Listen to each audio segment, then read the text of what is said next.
It was a cold winter's day on the south side of Chicago in 1966.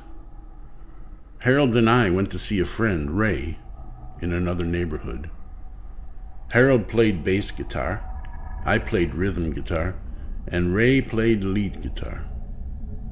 The conversation at Ray's house that day was about forming a new band. We were all 12 years old, going on 13.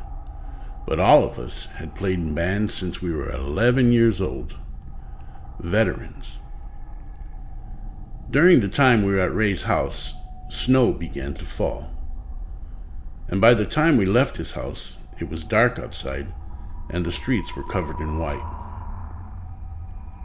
The worst part of the journey back home was that we had to walk through a very, very long viaduct to get back to our neighborhood. It was about a half a block long.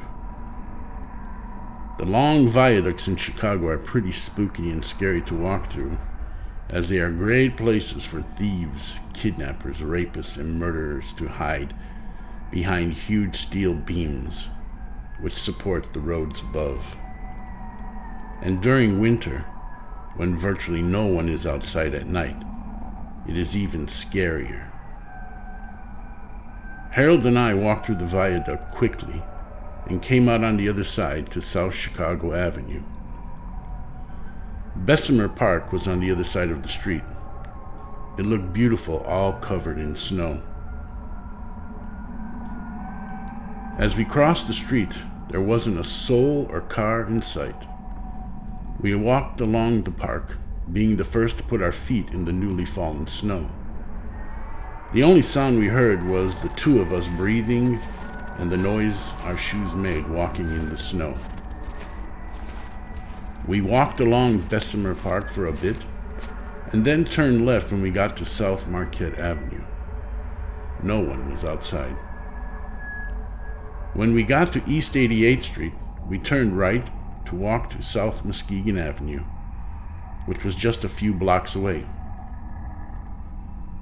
As we began to walk down East 88th Street, we could hear the sound of footsteps in the distance behind us. We turned around and saw a man in what appeared to be a long overcoat walking very quickly, about a block away. We didn't think much about the man walking quickly, as it was not the kind of weather you wanted to be in for long. We continued walking to Muskegon Avenue. But by the time we got to South Burnham Avenue, we heard the sound of someone running. It was the man in the overcoat, and he was running full speed towards us. He was now about a half a block away, and there was no doubt this guy was coming after us. So Harold and I took off running. When we got to the corner of Muskegon Avenue, we briefly turned around to see where the man was, and he was about a quarter of a block away from us. We took off like rockets, speeding down the street towards our houses. We lived next door to each other.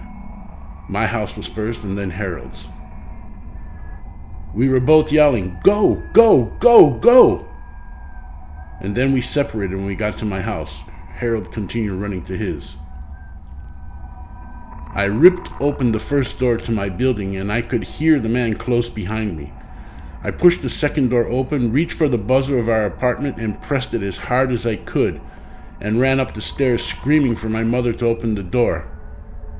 By the time I got to the second floor, the man had opened the first door and started to open the second, but then he stopped as I was screaming bloody murder for my mother to open the door, and then he was gone.